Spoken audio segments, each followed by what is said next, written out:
Eu sou Thiago Libardo, do Filodoxia, sou professor de filosofia, mestre em educação e ensino.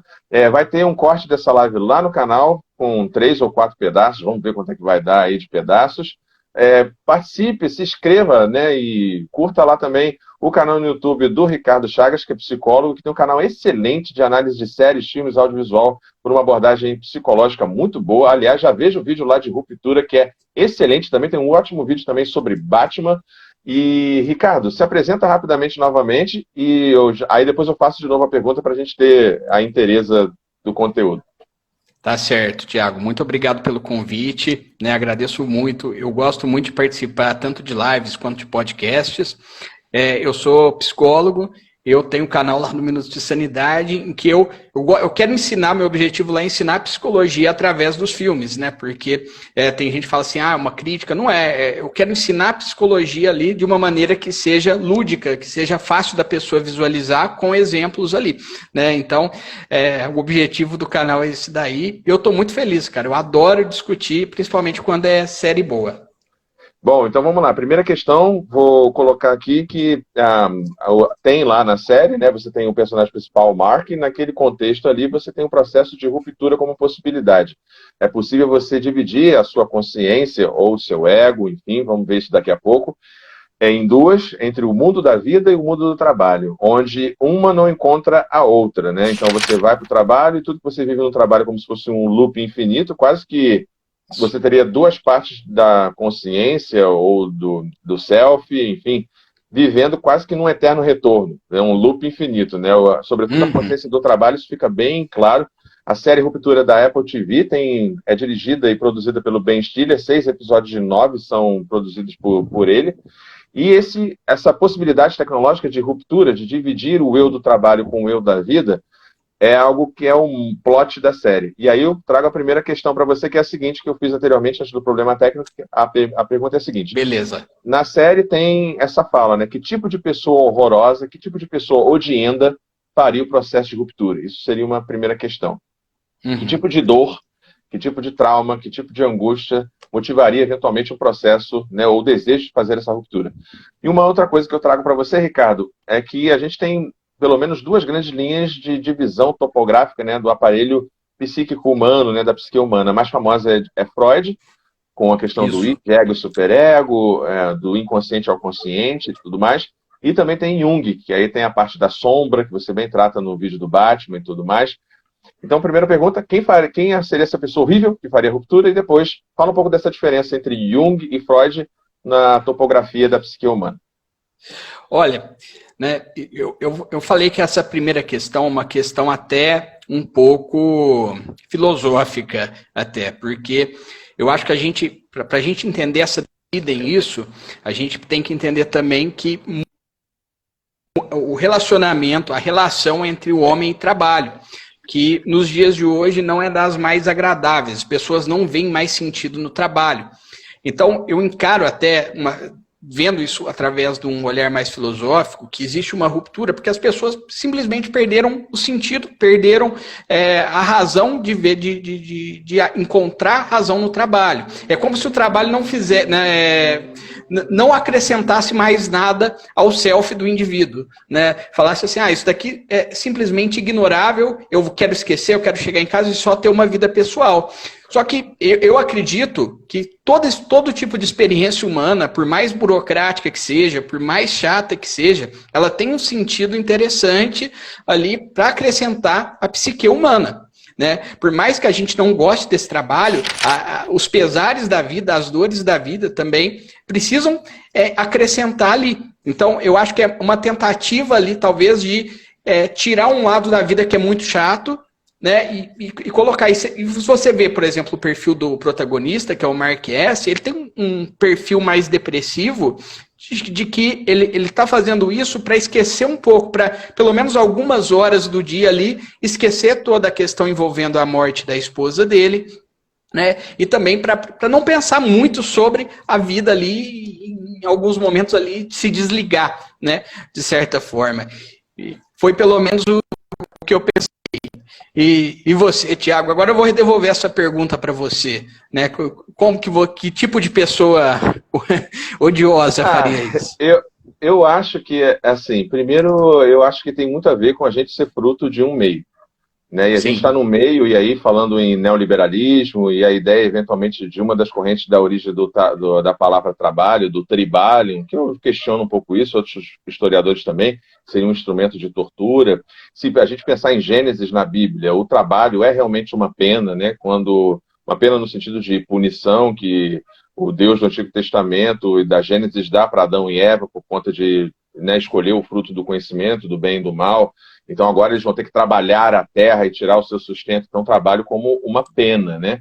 Isso. E aí o Weber trabalha isso na ética protestante, né? Como que se o protestante fosse diferente do cristão, do católico, no caso, né? E visse no trabalho certo valor e tudo mais. Mas assim, pegando filosofia para fechar essa resposta à sua pergunta bate e volta, é o seguinte, eu acho que teria um pouco de Heidegger, eu acho que teria um pouco de Nietzsche aí. Pegando em Heidegger, quem toparia o processo de ruptura seria uma pessoa, na minha perspectiva, uma pessoa que está na infância psíquica e uma pessoa que vive uma vida inautêntica, né? Ela espera que o mundo derrame sobre ela o sentido da sua existência. Uhum. Então, isso nunca vai acontecer. Nunca vai ser o mundo. Você nunca vai Uhum. ter o trabalho dos sonhos, você nunca vai ter o relacionamento dos sonhos, você nunca vai ter o seu canal no YouTube com os inscritos e as interações dos seus sonhos. Nunca vai acontecer. Então, assim, quem vive uma vida inautêntica esperando que o mundo supra suas necessidades, essa pessoa ela vai para o processo de ruptura, porque ela vai entrar em negação com relação a traumas e tal. E aqui são parênteses, tá? Para quem ainda não notou, esse papo aqui tem spoiler da série, pelo amor de Deus. Sim? Por suposto? Sim, Ok, né? Então a com gente vai falar de certeza. spoiler da série. Então, se você ainda não se ligou nisso, por favor, acorda. Tem spoiler da série. Então, assim, o Mark, ele é muito isso, né? Para superar. Aí que tá, não é para superar, é para esquecer ou fingir que esquece, ou sei lá, o trauma e a Perfeito. culpa da morte, né, da sua esposa no acidente de carro, que ele entende como culpa sua de alguma forma, a gente não tem isso claro na primeira temporada, ele se voluntaria para o processo de ruptura, né? Então, a terrível pessoa que faz o processo de ruptura é uma pessoa que não está fazendo terapia. Aham. Isso me lembrou. Perfeito, cara, perfeito. Isso me lembrou Tem uma frase do Jung que ele fala que uma vida sem a sombra, ou seja, sem os pesares, sem os desafios da vida, até sem um lado negativo, é até possível, mas é extremamente incompleta, né? Então é basicamente isso, né? Eu acho que a gente vai procurar ali, pode até ser possível viver dessa forma, mas no fim é uma vida com uma incompletude ali que deixa de fazer sentido para a pessoa, né? Que ela precisa daquilo. Sim. Todos precisam de terapia, isso aí. É um aluno, querido Perfeito. aluno meu. Oi, Luiz, um abraço, querido. Que bom que você está aqui. E sobre a questão topográfica que a gente estava falando, né? Eu vi que no vídeo você deu uma predileção para a abordagem de Jung e essa questão da sombra, né? E Aham, aí sim.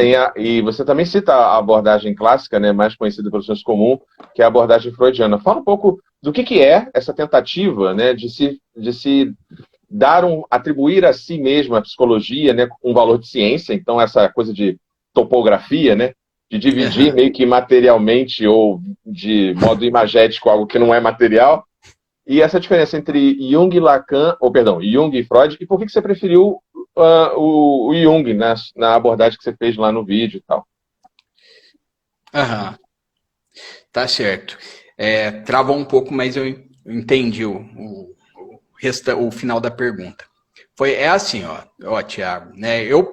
Geralmente eu leio mais Jung, então eu acho que eu tenho até uma tendência eu fico repetindo leitura em Jung o tempo inteiro, né? Então meus livros de cabeceira é tudo Jung, então eu fico ali, né, revendo todos, porque eu também faço atendimentos, apesar de eu não fazer atendimentos na linha junguiana, eu uso muito Jung ali como referência durante os atendimentos. Sim, Então, eu acho que a tendência de ir para Jung é essa. E eu acho que, de certa forma, Jung foi uma consequência ali do sistema topográfico do Freud, porque o Freud iniciou tudo e o Jung ele continuou, teve uma continuidade ali do trabalho, que eles divergem em algumas questões, né?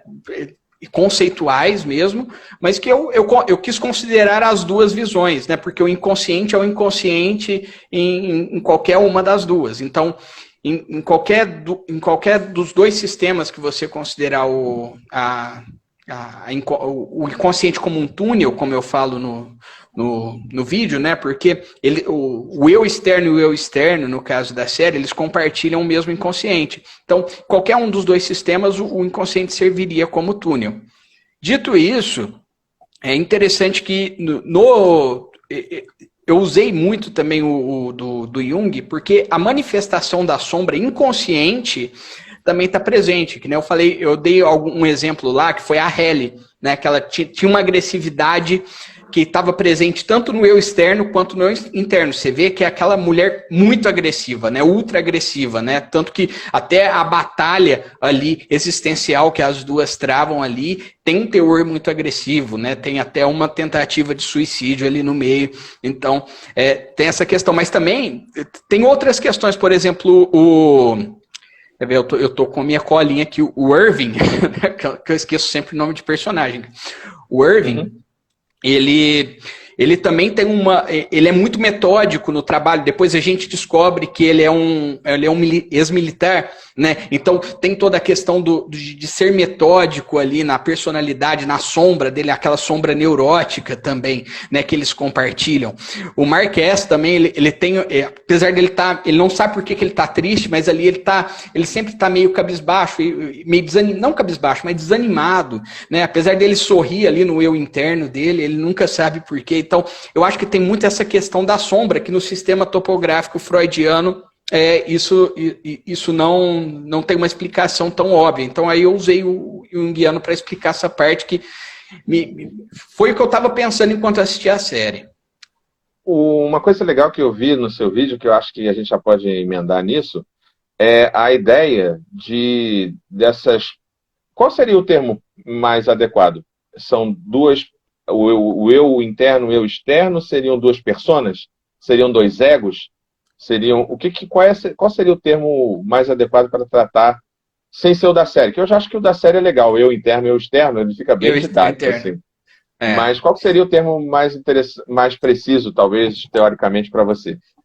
Então, primeiro eu pensei que seria self, que são selfies distintos. Quando eu assisti, eu falei, nossa, são selfies distintos, né? Porque são como se fossem identidades muito diferentes. Dá uma pausa para todo mundo. Para quem não conhece, o que seria self? O self é o eu mesmo, né? É o conceito de eu mesmo, de totalidade psíquica. A gente tem que pensar o self como se ele fosse pensar em totalidade. É todo o seu eu interno. Todo o seu eu interno, todo o seu, a sua psique, toda a riqueza psíquica que você tem internamente é o self. Né? Ele integra consciente e inconsciente. Então, o self é toda essa totalidade. E eu pensei que essa totalidade seria dividida também, enquanto... qual seriado estão abordando? É o Ruptura. Tá, Euclides? É o Ruptura da Apple, né? Então, Tiago, então tem toda essa questão aí do self. Eu pensei que fosse. Mas depois pensando sobre, eu vi que, como eles compartilham o mesmo inconsciente, que faz parte dessa totalidade...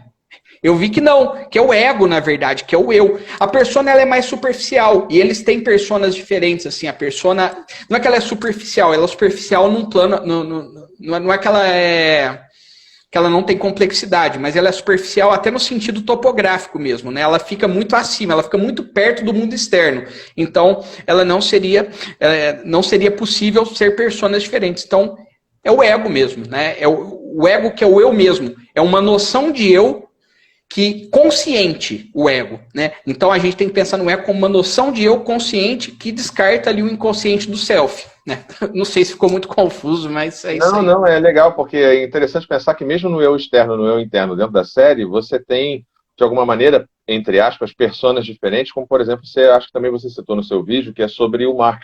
O Mark é uma coisa com determinados funcionários e com como é que é o nome dela, da Patrícia Arquette, a senhora Cobel. Ali Aham. com os chefes, ele apresenta uma outra, digamos assim, persona, né? Sou eu com o chefe, eu com o meu aluno, eu com a minha esposa, né? Então, ele tem Isso. diferentes máscaras sociais ali e tal. E é interessante pensar que, de alguma forma, e aí eu queria já puxar para um outro gancho, assim, que eu estou aqui tentando buscar, mas eu não estou encontrando, mas tem uma questão muito forte na série que, para manter certa unidade, certa coerção naquele ambiente ali, você tem uma questão que é muito forte, eu queria que você falasse dessa importância para uma coerção social, ou coesão barra coerção Uhum. social, que é o papel da religião, que é o papel do místico, é o papel do desconhecido. Então você tem o manual da empresa e a figura do chefe ou do criador da empresa, uma coisa bem, para mim, uma sátira, né, com aquela coisa do, sei lá, Steve Jobs e tal, como alguém iluminado e tal, etc.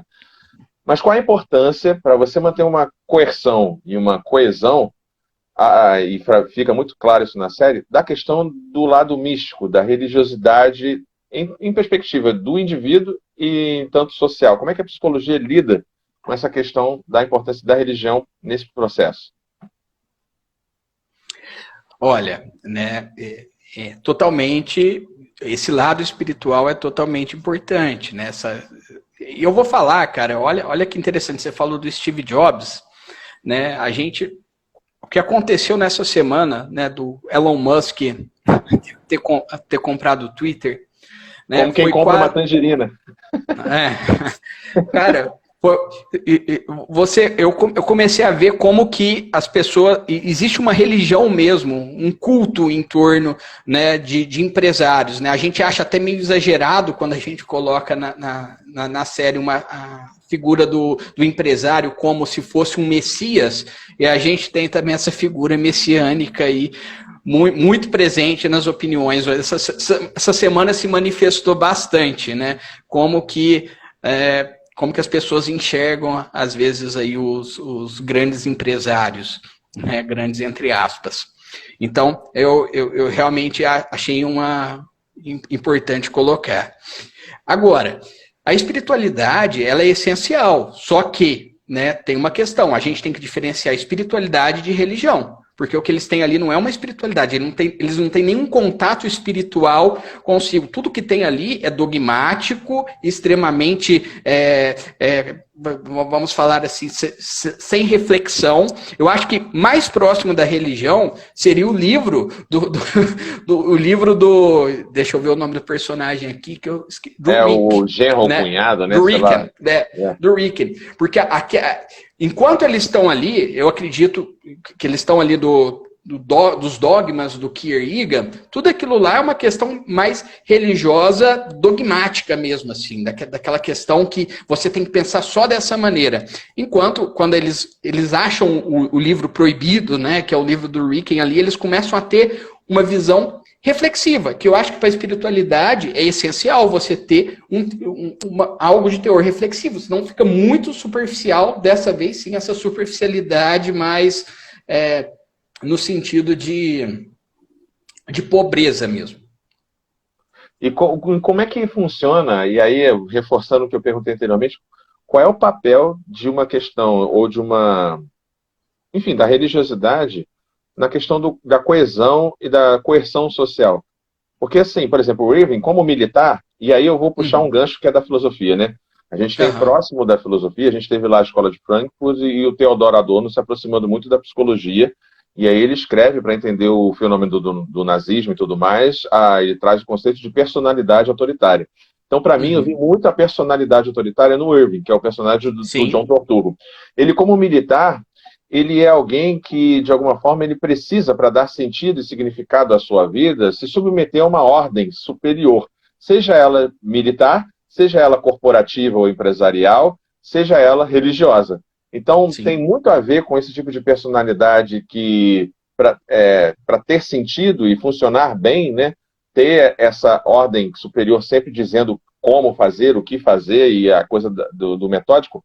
E aí eu te perguntei anteriormente como que essa coisa de, sei lá, vestir a camisa da empresa, ou desse lado místico, ou de não importa o que eu estou fazendo aqui na aula de processamento de microdados, como que essa questão da religião e do desconhecido opera para você ter controle social, para você ter... controle, não tem outra palavra, não. É controle do indivíduo enquanto self, enquanto sujeito, e em uma massa como um todo, né? Como é que isso funciona? Olha, né, é mais uma questão sociológica, eu acho, mas eu vou falar minha opinião como psicólogo, tá? Uhum, Como que eu acho que isso funciona. uhum, Eu acredito que é um mecanismo ali, né, de manipulação, né,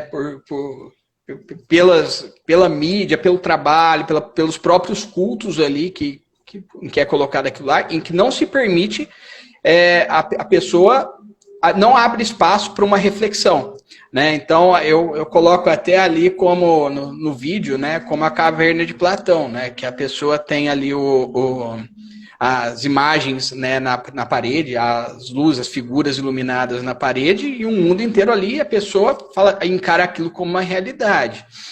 Então, a gente pode até pensar, agora que você está falando, de uma maneira filosófica, até com a caixa de Skinner, né, da psicologia comportamental, né, clássica, que ali tem tudo manipulado, você manipula tudo ali, e a pessoa age mais no eu comportamental do que no eu total, assim, dela, né, num eu mais interno, num eu mais reflexivo.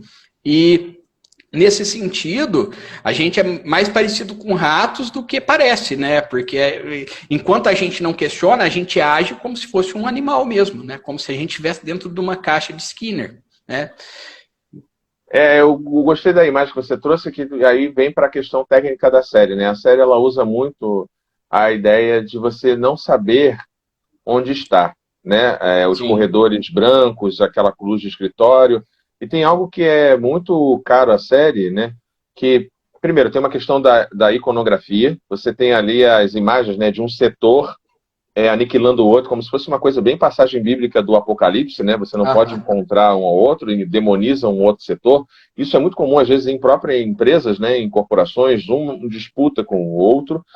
E você tem a questão, por exemplo, desses 4 funcionários, ao mesmo tempo que você tem lá as 4 virtudes, ou as 4 formas de luxúria, que é a cabra, o bode, aí que tem a freira e tal, que aparece no final como um prêmio para o personagem, que agora tem que ver daqui a pouco o nome, mas quem viu a série lembra, que é bem uma coisa do pecado, né? Aham, sim. Tem essa coisa assim do número e da parte de organização da série. Quando você falou dos ratos, me veio essa imagem dos corredores, né? A Hailey, quando quer sair de lá, e a gente vê isso, né, muito claramente, ela fica num loop que ela tenta sair e não consegue. Em que medida, de alguma forma, a gente também está num ambiente de vida labiríntico, será que eu posso dizer assim? Sim, com Em certeza. que a gente se vê repetindo, e aí eu pego também o contexto da pandemia e tudo mais, né? Isso, para mim, fechando essa minha intervenção, barra pergunta, me parece muito a coisa. Você, não sei se me corrija, por favor, se você lembrar o título do trabalho. É um trabalho de Freud, é um artigo, se eu não me engano, que é repetir, recordar e elaborar, algo nesse sentido. Repetir, recordar e elaborar. É, Isso. perfeito.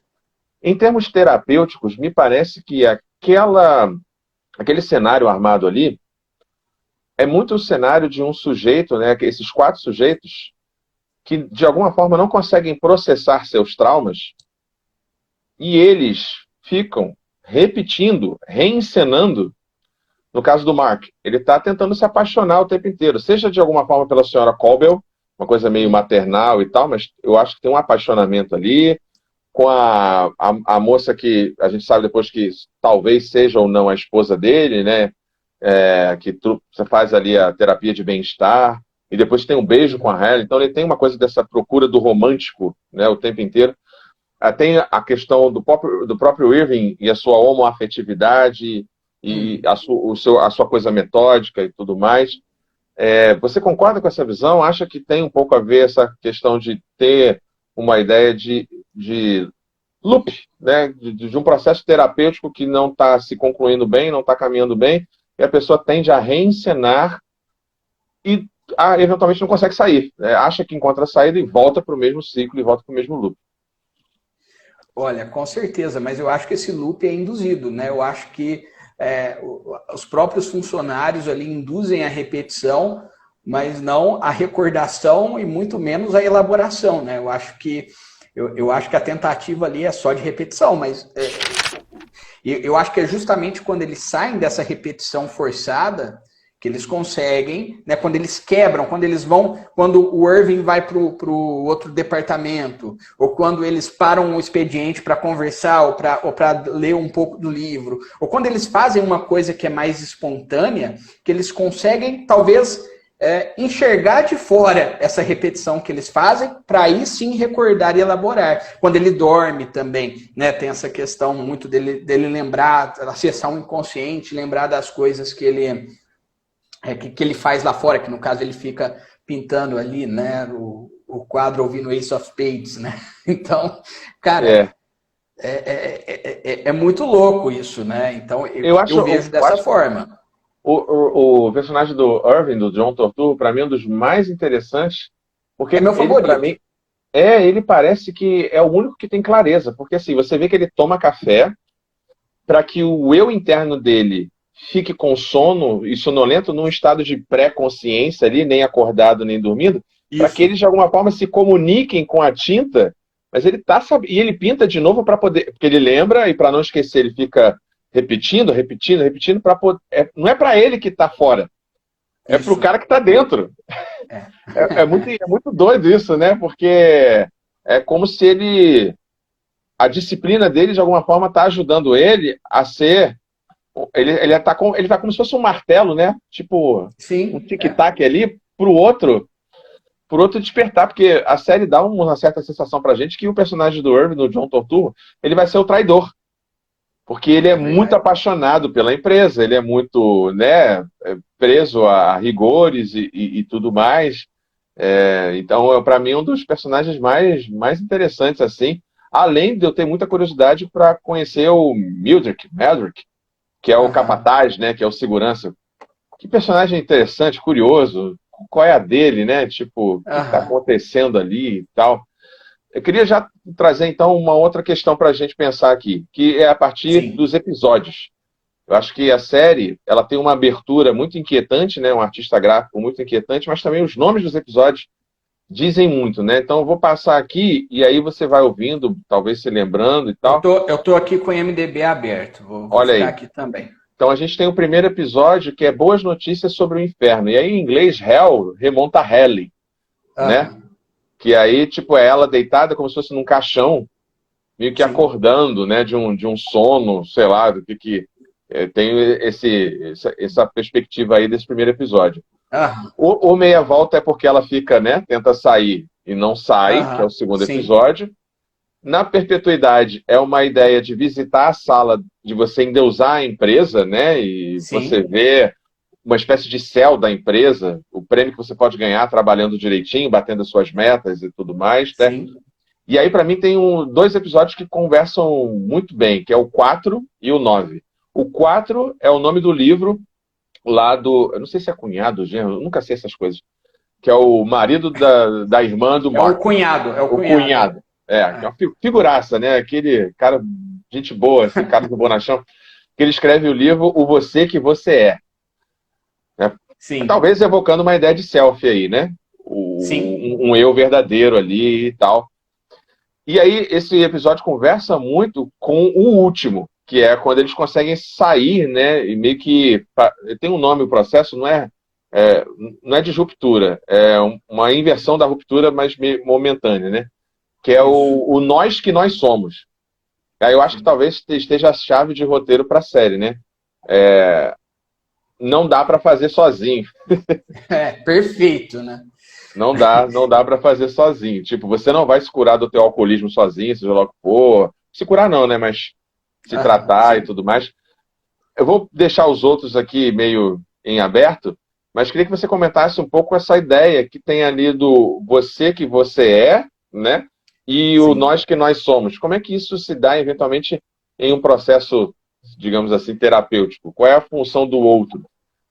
Olha, uma das partes que eu mais gostei dessa série foi como eles saíram de meros colegas de trabalho viraram amigos ali dentro, né? Amigos que começaram a ajudar o outro, passaram a... principalmente depois do episódio com a Halle, né? Parece que eles tiveram ali, eles começaram a acordar e ver outras coisas. Então, eu gostei muito dessa conversa, né? Das interações. Então, eles passaram de ser... Eles começaram a humanizar, né? Começaram a ver o outro de forma mais humanizada. Então, todo o plano deles, né, literalmente depende de um cara ficar segurando duas alavancas ali, né, e segurar ali, né, sacrificando ali como se fosse Jesus mesmo ali. Eu quero saber, mas eu vou me sacrificar ali com os braços abertos e para os outros entenderem, para eles todos saírem dali de uma maneira, né, de entenderem o que está acontecendo e terem respostas. Porque ali, no caso, o personagem aqui, que eu esqueci o nome dele, deixa eu ver de novo, é o... eu sempre esqueço o nome de todo mundo. É o que tem o filho, né?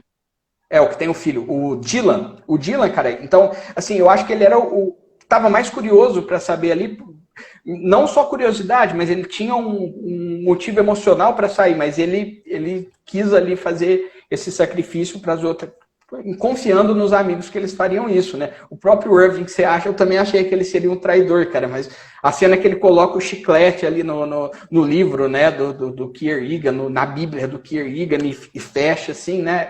Naquele momento eu fiquei muito impactado, cara. Aquela cena foi uma das minhas favoritas, inclusive. E né? se a empresa, né, se o aluno não mexesse com... não impedisse, né, não desautorizasse o afeto dele, né, não matasse Sim. o amor da vida dele, porque ali quando você tem o personagem de interesse do João Turturro, que é um ator maravilhoso, que agora eu não vou lembrar o nome dele. Enfim, Christopher Walken. Christopher Walken, maravilhoso. E é o interesse amoroso, que aliás que amor bonito, né? Que amor homoafetivo de terceira idade, como foi bem filmado, como foi bonitinho, assim, coisa fofa demais. Mas enfim, ele vai ser morto, né? / aposentado. Sim. E é isso que faz ele virar a chave. Aí a gente volta um pouco, queria voltar um pouco, quando você falou assim, repetir, recordar, elaborar, e é uma repetição programada. Eu fico pensando, cara, que assim, em determinados momentos a Lumo é extremamente vigilante e presente, em outros não. E eu fico na dúvida se esses momentos de conversa, se esses momentos de escapada são de fato não conhecidos. Ou se faz parte de um experimento, digamos assim, social. Psicológico e tal. Você ir deixando, porque parece que a senhora Colbell, ela é uma funcionária Lumo, da Lumen, mas ela está de alguma forma interessada ou numa vingança ou numa outra pesquisa, em aproximar o cara da mulher morta e ver o que acontece e tal. Não sei muito ainda qual é a dela, mas eu acho que tem ali uma coisa de que eles sabem, sabe assim? Eu acho que tem ali um negócio ali de que lá na alta cúpula tem um entendimento, e aí eu queria já, pra gente ter, eu não sei, Ricardo e a todos aqui, às vezes a live no Insta ela tem um limite de 1 hora. Como a gente ficou um tempo com um problema técnico no início, não sei se vai cair. Então já estou avisando logo, se cair, me desculpa, Ricardo. Qualquer coisa a gente retoma, volta e continua a conversa, tá? Tranquilo. Estou cronometrando aqui. Nesse contexto, então, de uma nova possibilidade para o chip, né, da Lumo, da ruptura, eu queria trazer algumas questões. A primeira é que tem uma personagem que é fundamental para a gente pensar o processo de ruptura, que dá a entender que tudo que está acontecendo na empresa é teste, que é a mãe. A mãe que não quer ser mãe. Cara, eu achei isso demais, cara. A mãe que não quer ser mãe. Ela não quer ter o terceiro filho. Ela não quer dar a teta, não quer dar o peito pro filho, e ela não quer lidar com criança, e ela implanta o chip para poder esquecer e entregar como se fosse para uma babá, um outro ego dela, essa atribuição que é machista, patriarcal pra caramba, e etc, etc, etc, que talvez seja a grande aplicação do chip. O chip, para mim, tem essa interessante aplicação, que é a aplicação militar / nessas questões, por exemplo, como a maternidade. Você poder matar alguém, ser um PM, ou ser um soldado, e etc, e desligar e ligar, e essa coisa da maternidade. Você compartilha dessa... um chip para você Anular a humanidade, de certa forma. E você, de alguma forma, trabalhar aquilo que mais, de alguma maneira, aposenta os soldados, que é o estresse pós-traumático, Sim, que é a verdade. depressão pós-parto, seja lá o que for, questões que meio que incapacitam o trabalhador, digamos assim. Isso em termos de neoliberalismo, de capitalismo, de funcionamento da vida, seria um sonho. Você teria o trabalhador ideal, que nunca se cansa, que nunca... O que você acha dessa perspectiva? Como é que você vê essa aplicação com relação lá ao personagem da maternidade e tudo mais?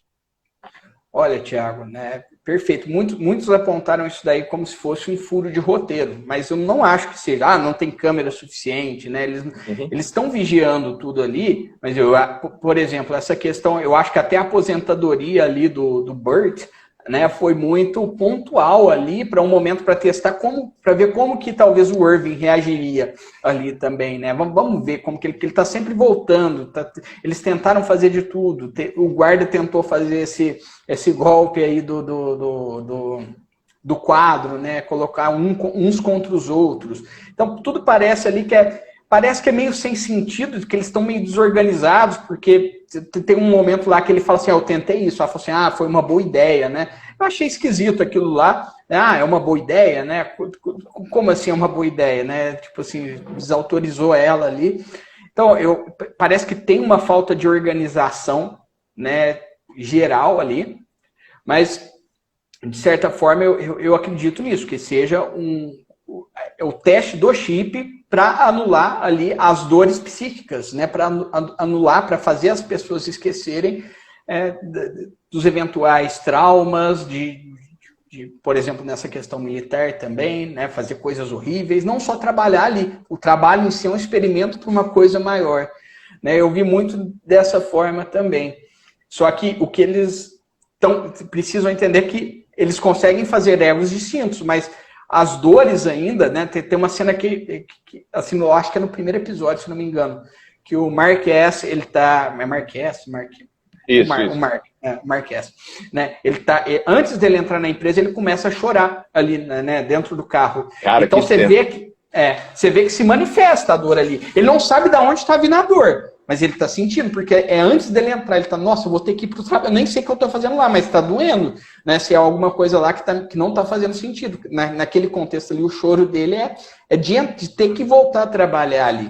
Então, de certa forma, o que eles não contam é isso, né? Eu acho que exatamente, que apesar de eles serem pessoas diferentes, ali, consciências diferentes, ainda vão compartilhar inconscientemente as mesmas dores, o corpo é o mesmo, as dores inconscientes são as mesmas, né? Então, a tecnologia, vamos falar assim, ainda não funciona muito bem.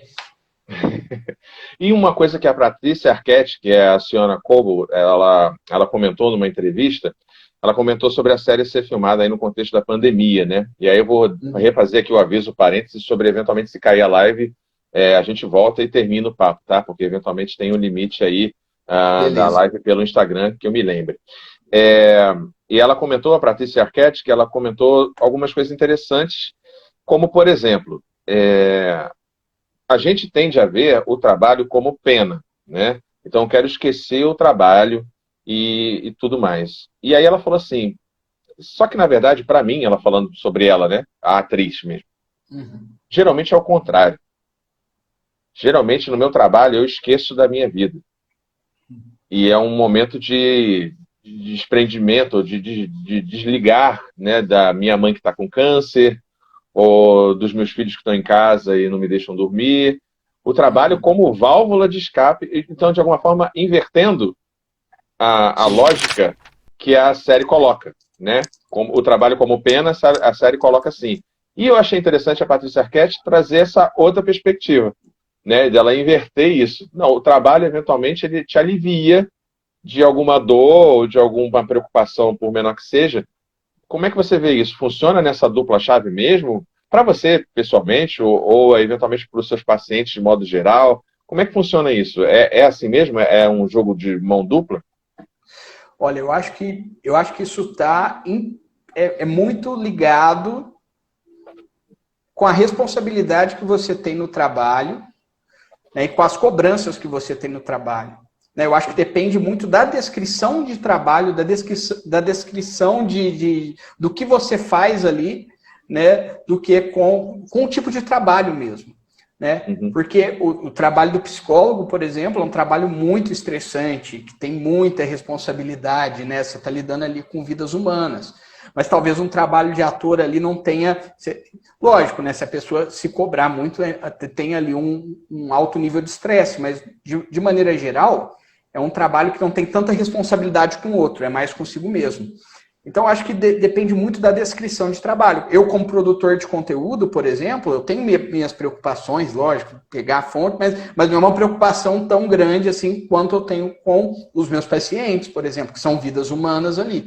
Então, eu acho que tudo tem uma questão, é uma questão de como você se relaciona com o trabalho e se você está preparado psicologicamente também para lidar com esse trabalho. Sabe aquele negócio, você está no primeiro ano de psicologia, você deve ouvir isso toda aula. O psicólogo precisa fazer terapia, né? Assim, você precisa cuidar das suas dores psíquicas também para você conseguir. Então, é mais ou menos isso, né? Eu penso que existe ali uma... a gente precisa de uma certa...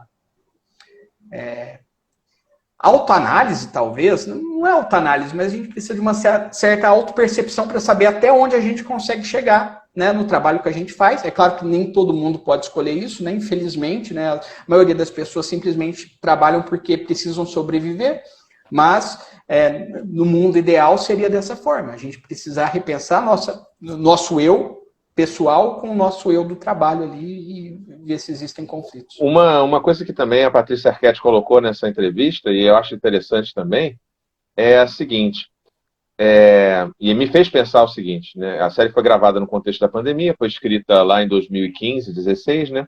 Sim. Que o contexto corporativo, né, empresarial, é o contexto ali ilustrado, criticado, né, pela série, pelo roteiro.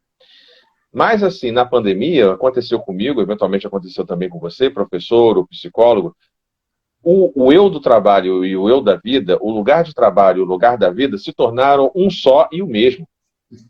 Em outras palavras, fudeu. E aí, como é que faz? Tipo, como é que seria o processo de ruptura num caso em que a sua casa vira o seu trabalho, né, porque a gente teve um nível de estresse muito grande pela pandemia em si, mas também muito por essa questão de o lugar de trabalho / de descanso agora é o mesmo, né, e tal.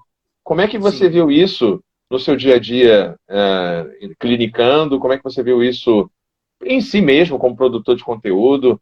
Faz sentido isso? A série, de alguma forma, está datada nesse sentido, em que o trabalho remoto e a vida da pessoa inviabilizaria, por exemplo, o chip da ruptura? Porque, putz, ferrou, né? Porque você levanta, vai ao banheiro e olha o arroz que tu tá fazendo pro almoço. Como é que ia fazer? Não ia dar, né? Tipo, a parte física para o processo de ruptura é muito importante. Pegar o carro, parar no estacionamento, entrar no elevador e tal. É muito importante a coisa física. E quando tudo se dá no mesmo ambiente? E quando essa tecnologia de poder / trabalho se dá no mesmo ambiente, que no caso é a nossa casa? Como é que você vê essa questão? Olha, né, eu vou te falar a minha experiência também, né, como em home office, assim, porque eu tenho escritório, eu tenho meu consultório em casa e meu consultório presencial, né, e eu gosto de trabalhar nos dois, mas eu vejo que em casa você tem muito sabe, assim, parece que você... Sabe quando você vai num restaurante? Você pega...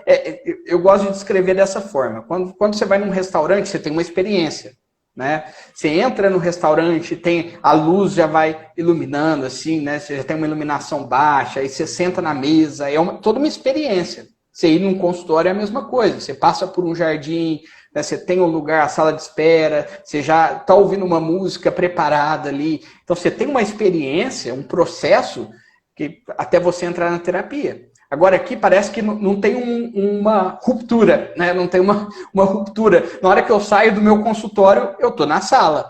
Né? E aí eu falo, nossa, eu já estou na sala, né? Eu moro em um apartamento, então isso daí é muito louco, né? Eu já estou ali, já saí, já estou em outro lugar.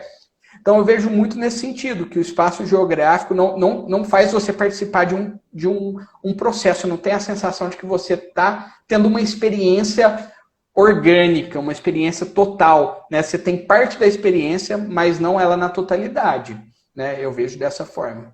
Eu pensando sobre essa questão, antes de trazer aqui para o nosso papo para a gente, e você falando agora me fez pensar novamente, que é a questão em Foucault, que é a questão da disciplina, né, dos corpos, através, eventualmente, até ele falou lá do Jeremy Bentham, do panótipo e tal, mas quando você sai de casa, você pega um ônibus, você vai para um lugar, entra no elevador, entra numa sala, de alguma forma você já está adestrando ou relembrando o corpo e a mente daqueles hábitos, daquelas práticas, daquela vivência que você vai ter daqui a pouquinho. Então tem uma certa Isso. disciplina, né, dos corpos, e aí pode até puxar de Foucault a questão do vigiar e punir dentro da empresa, da Lumo, né, de estar Uhum. sempre sendo vigiado, né, e eu fico pensando qual seria a importância, pulando para uma outra questão, dentro dessa ideia de ser vigiado e punido, qual é a importância para você, no que você viu dentro da série, desse personagem do Mildred, que é o capataz, né?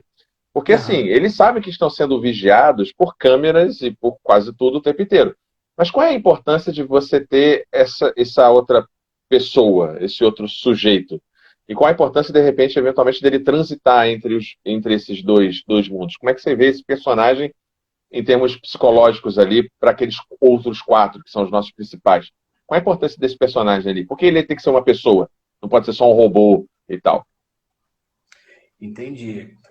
Olha, é uma boa pergunta, não tinha pensado. Né? Assim que é. Por que ele é uma pessoa e não um robô, né? Cara, é realmente uma boa pergunta. Talvez, olha, eu acho que talvez para trazer. Ele tem um perfil ali que é meio, talvez até sádico, né? Que ele gosta de fazer ali, ele gosta de participar ali, ele gosta de mandar, ele tem uma personalidade talvez tirânica ali, então ele é perfeito para o trabalho nesse sentido, né? Assim, ele é Sim. bem. Ele é o mais tirânico, ele é mais até do que a Cobel, né? Ali, né? Que foi demitida ali, Porque ele suja as mãos, né? Tipo assim, ele suja as mãos, ele exatamente, tira né? foto, ele vai lá na sala de tortura, ou melhor, é interessantíssimo isso, né? A sala de tortura se chama sala de descanso. Isso me É, lembrou tanto 1984, George é, Orwell, a nova língua, né? totalmente. A inversão. O descanso é tortura, o trabalho, tipo, é muito interessante essa coisa do jogo de linguagem, né? Esse personagem para mim é fascinante, assim. Quando ele tem a cena da dança e tal, ele se transforma e ele é sádico mesmo, né? Então, eu até quero ver na segunda temporada qual é a vida dele, né? Porque é uma coisa que não mostra. Ele só tem a vida na empresa, então a gente não vê ele fora. Todos os outros personagens, a gente, pelo menos um pouquinho, a gente conhece fora. Agora, ele, a gente não tem nenhuma pista de quem ele é, né? Do que ele faz fora da Lumon, né? Então, Sim. Ele é um é até personagem bem interessante interessante. isso. Você, falando aqui de teoria, para a gente eventualmente fechar, não sei se já vai encerrar ou não, esse cair, me desculpem mais uma vez, estou reforçando isso. O personagem da esposa do Mark, né, que ela trabalha lá na seção de bem-estar e tudo mais, supostamente ela teria morrido. E aí eu vou te apresentar uma teoria que não é minha, mas concordo um pouco com ela, que é a seguinte: Sim. a opção um para a esposa do Mark, né? Ela é uma espécie de autômata, né? Um robô, um clone, alguma coisa nesse sentido, para poder ver qual é a interação dele com essa pessoa e o que acontece Uhum. ali.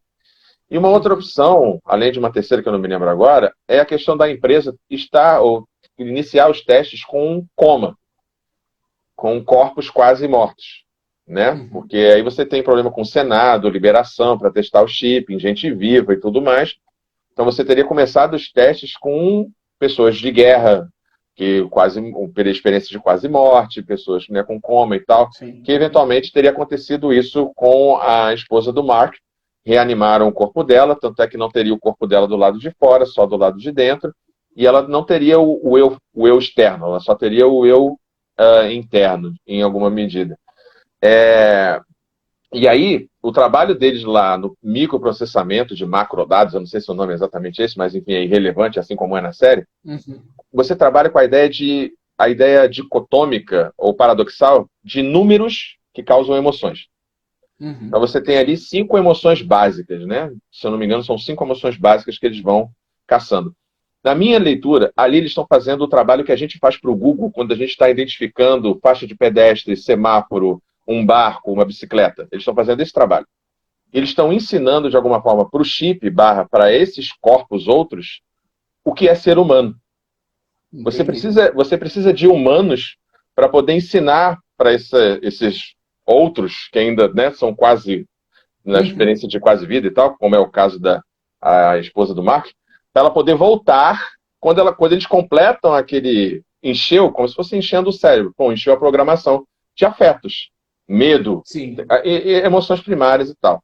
E aí você poderia liberar essa pessoa que está lá com o chip, no caso, por exemplo, a esposa do Mark e tal. O que você acha dessa teoria? O que você acha como é que funciona? Porque, para mim, me bateu muito assim, caraca, então é isso que eles estão fazendo. É a gente ensinando para o Google poder fazer o carro autômato a dirigir. É o ser humano ensinando a máquina como é ser humano.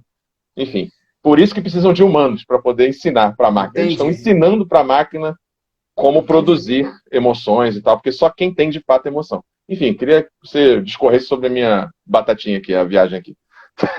Cara, perfeito. Eu acho, no caso ali como ela chama, da Miss Casey, né? Eu acho que a segunda hipótese é até melhor, que eles resgataram ela, né, em um coma, ali, em um processo de coma, e eles começaram ali iniciar, rebutar ela, né, de certa forma. E essa daí das emoções, eu não entendo nada de programação, cara. Até você falou aí, ficou muito abstrato na minha cabeça, mas eu entendi mais ou menos assim, né, cara? Quando vai falar de programação, para mim é muito abstrato, cara. Pensamento matemático para mim é meio difícil, mas faz sentido, cara. Faz sentido, Eu não tinha lido essa ainda, não. Não, isso aí, eu não sei, eu não li em lugar nenhum, não. Isso aí fui eu pensando mesmo. Falei, o que eles estão fazendo? Eu que legal, cara. Eu estava vendo um outro vídeo do Átila Yamarino, falando sobre como funciona o algoritmo do Google e tal. Então, quando a gente joga no Google, tipo, cachorro fofinho, e bota aí a opção de imagens, ele está mostrando para a gente, mas na verdade quando a gente clica a gente está dizendo para o Google o que é um cachorro fofinho. Entendi. Então é o ser humano que está ensinando para o Google para numa próxima busca ele devolver de novo. Então eu preciso de seres humanos, de 4 humanos, que sentem uma coisa irracional, digamos assim, quando vê alguns números e tal. Eles estão ensinando, preenchendo as emoções básicas. Imagina tipo uma inteligência artificial. Eles estão e formando aquela inteligência. Agora eu posso soltar ele de novo e tal, tipo. Ah, tô feliz que você. Faz sentido, cara. Faz muito sentido. Porque o trabalho que o pessoal lá do Christopher Walken faz, eu acho que é parecido. Porque eles trabalham com a ideia de reconhecer, enviar, mandar objetos. Então eles estão identificando objetos, uma machadinha. Isso tem a ver com emoção. Com tipo, certeza. Uma estátua, um quadro, imagens. Então tem uma coisa do simbólico ali e tal, que ao reconhecer e devolver, como, bate com a descrição, devolve. Então é como se eles estivessem ensinando a máquina, ou seja lá o que for, a funcionar, a entender. Perfeito. Assim. Talvez eles estejam até reconstituindo o inconsciente coletivo, né, do Jung ali, todos os símbolos, né, todas essas questões e envolvendo ali tudo ali, né? Olha que loucura. Eu acho muito por aí. Vou até de repente fazer um vídeo depois, você pode fazer um também, pode pegar a teoria que eu falei agora e botar também, não tem problema não. Vamos sim. Eu queria fechar falando sobre a questão do ser humano ter, de alguma forma, uma certa... Não é arrogância a palavra, mas, enfim, uma ideia de eternidade. Há uma possibilidade na série, assim como há em Westworld, assim como há em Blade Runner e tal, há uma possibilidade desse chip ser uma ideia de você poder transferir, fazer um backup da sua consciência e transferir para um corpo novo. E você ir se perpetuando. Né? O Egan e etc. Imagina lá que se o chefe da empresa, alguém que está num coma ou em alguma coisa, ele está fazendo um backup para poder... esperando a vez dele e tal, e etc. Como é que a gente explica isso em termos psicológicos? Essa ideia de eternidade. Eventualmente a gente quer se eternizar tendo filhos, quer se eternizar escrevendo um livro, ou pintando um quadro, né? Tem uma frase que eu não sei de quem é qual pensador, mas é muito interessante, que a arte seria uma das formas de enganar a morte. porque você se torna eterno, né? Não por acaso você tem lá os imortais da Academia Brasileira de Letras e tal. Como é que funciona essa ideia de a gente não lidar bem com a morte? A gente não sabe morrer. Como é que você vê isso? Olha, eu vejo que, para a maioria das pessoas, pelo menos, a morte ela é inconsciente, ou pelo menos pré-consciente. Né? A ideia de morrer ela é pré-consciente. É sempre um fantasma distante que nunca vai me alcançar. Ele nunca vai me alcançar. Ele está lá, ele está adormecido, ele nunca vai vir, né? Ele nunca vai chegar na onde que eu tô, porque eu sou jovem, porque eu tenho saúde, porque eu me cuido, porque eu faço as coisas, porque acontece com os outros, mas não comigo. Né? Então a gente tem essa ideia inconsciente ali na maior parte do tempo. A não ser que a pessoa tenha uma personalidade muito existencialista, ou a pessoa seja, né, tem algum transtorno psiquiátrico também que deixe isso mais consciente. No caso do depressivo, o medo da morte vem muito, do ansioso vem muito, da neurose vem muito. Né? A morte se torna uma consciência. Né? Tem até um perfil no Twitter que é como que chama? É porque tem em inglês. Não conheço. O lembrador diário de que você vai morrer. Aí todo dia é a mesma frase. Você vai morrer um dia. Você vai morrer um dia. Você vai morrer um dia, né?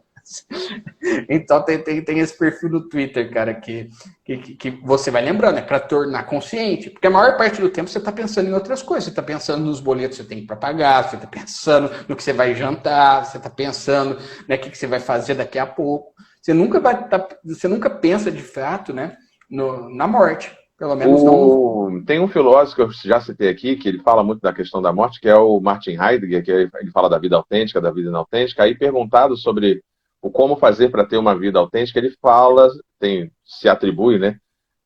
Se diz que ele falou a seguinte frase: passe mais tempo no cemitério. Qual é a ideia dele? Você ser um Dasein, né, um aí do ser, pressupõe, para você ter uma vida autêntica, você ter consciência da morte. E ter consciência da morte, não numa perspectiva pessimista, mas numa ideia de que saber que só existe o presente, só existe essa vida,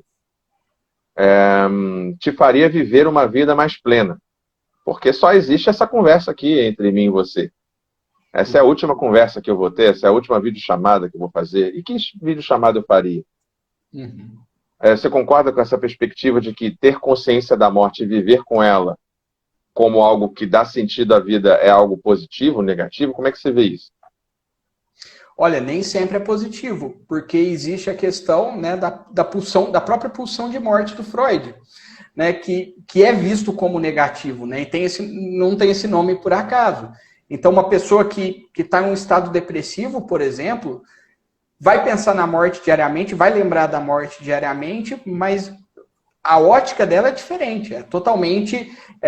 isso não vai fazer ela viver melhor, muito pelo contrário, vai fazer ela viver de uma forma disfuncional. Mas eu não acho que... Eu estou falando da exceção. Eu acho que, de maneira geral, as pessoas que vivem o presente, e aí mais no sentido de controle da ansiedade, aí sim... Porque você não tem preocupações futuras, mas gerais, não só do medo da morte, mas preocupações gerais.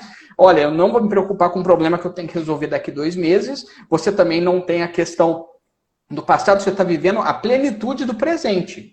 Isso é muito difícil encontrar. Talvez meditações, espiritualidade... Tem algumas formas que você até consegue.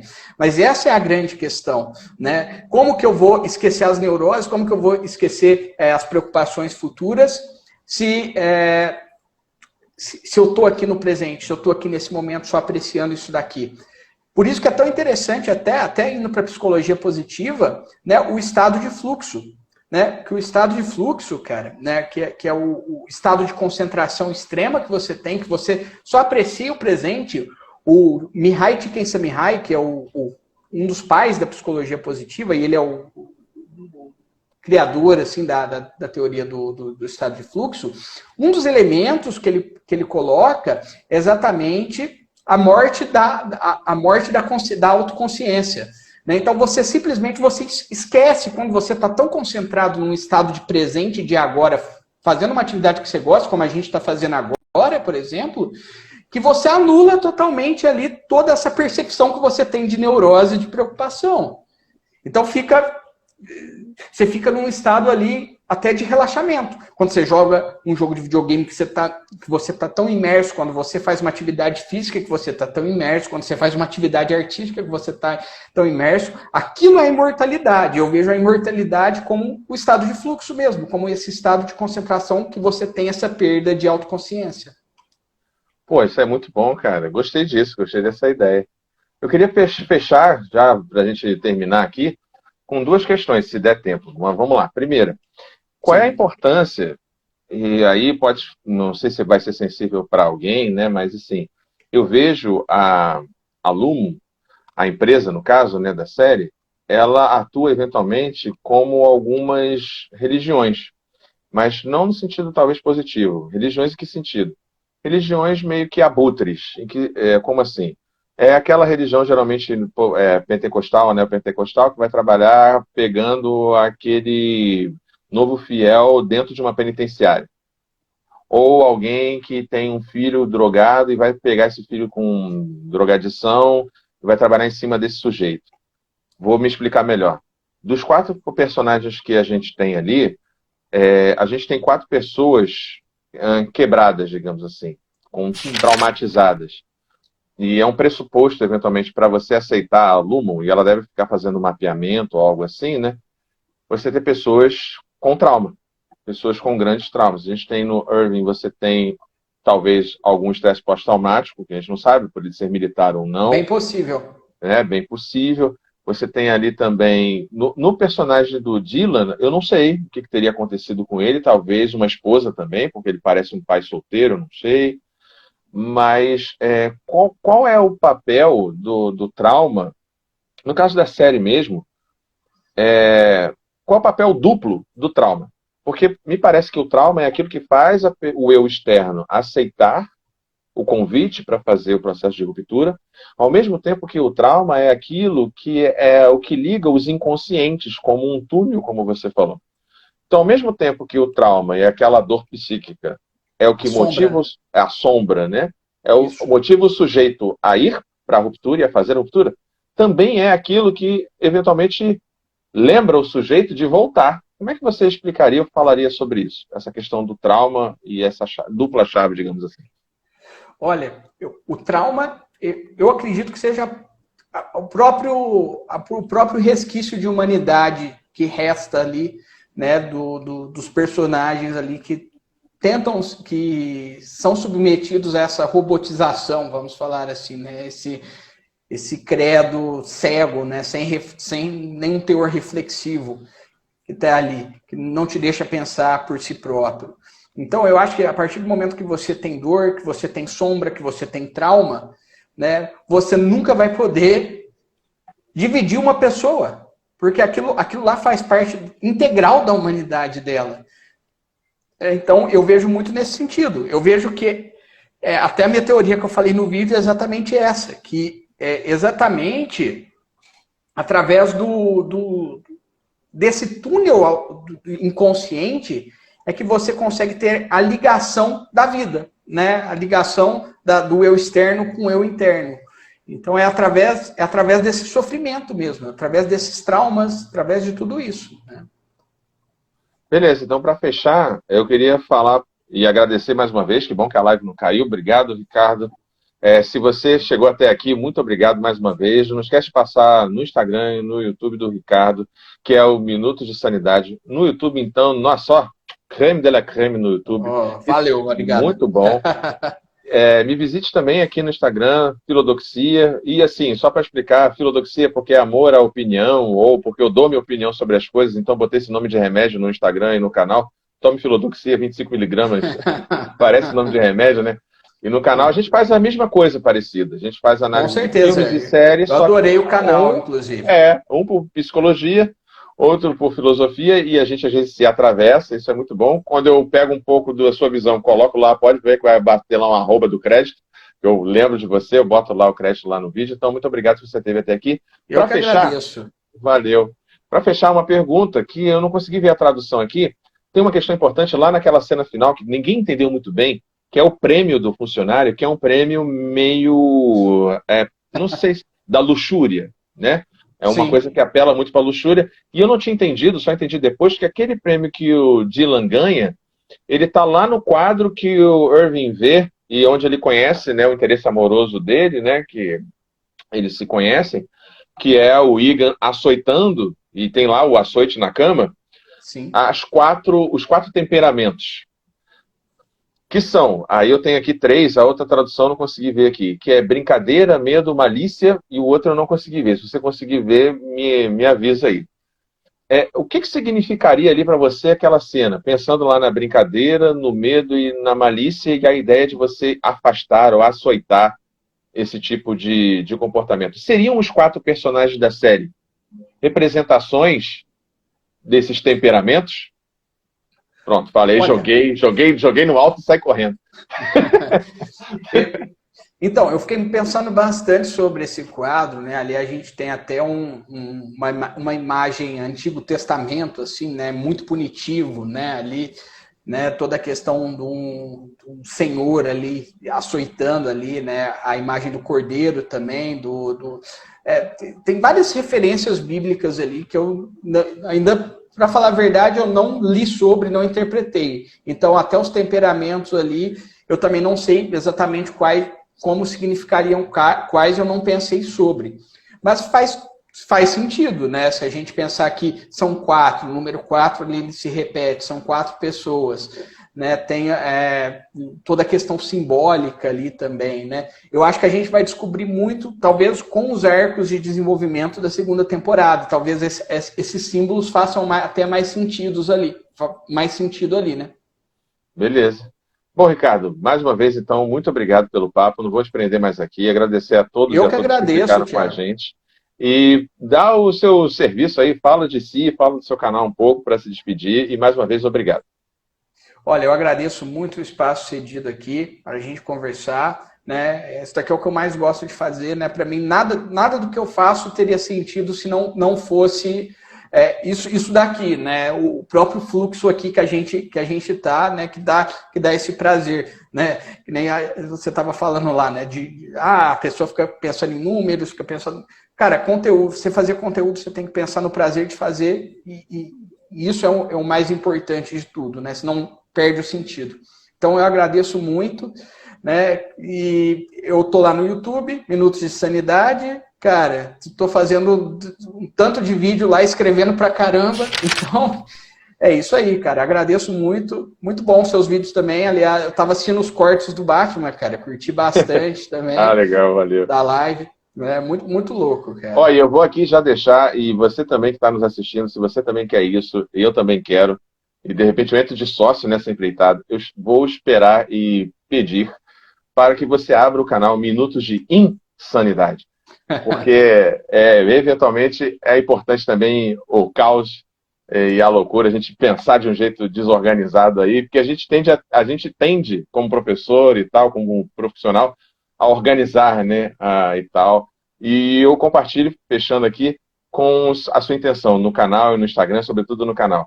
É a ideia de falar de filosofia / de psicologia, no seu caso, através da estética, através do afeto. Eu não pressuponho, assim como eu acredito que você também não, ensinar psicologia ou ensinar filosofia.